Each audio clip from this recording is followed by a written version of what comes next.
নিয়ে নেবো, তার জন্য একটা বাটিতে সর্ষে নিয়ে নিলাম, সর্ষে দিয়ে দিলাম,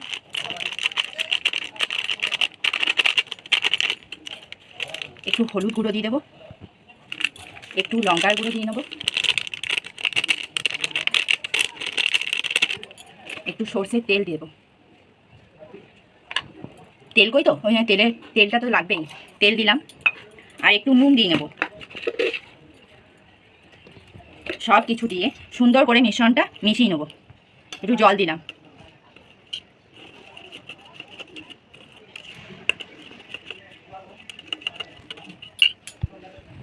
এর জন্য তেল দিয়ে নিলাম। এরপর যে মশলাটা বানিয়ে রেখেছিলাম, তেল গরম হয়ে গেছে, মশলা দিয়ে দিলাম।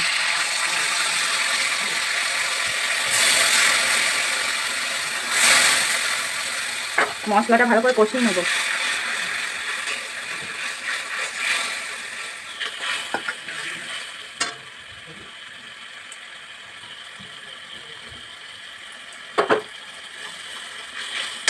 আমি তেঁতুলের কাঠ দিচ্ছি, একটু টকটক বানাবো বলে, এটা অপশনাল, দেওয়া যেতেও পারে আর না দেওয়াও যেতে পারে। যাদের পছন্দ তাহলে তারা দিতে পারে, আর যাদের পছন্দ নয় তারা না দিলেও হবে। মাছটার পরিমাণে একটু জল ঢেলে নিলাম। এরপর মাছটা দিয়ে নেবো। ফুটে যাওয়ার পর মাছ দিয়ে নেবো। মশলা ফুটে এসে এরপর মাছটা দিয়ে নেবো।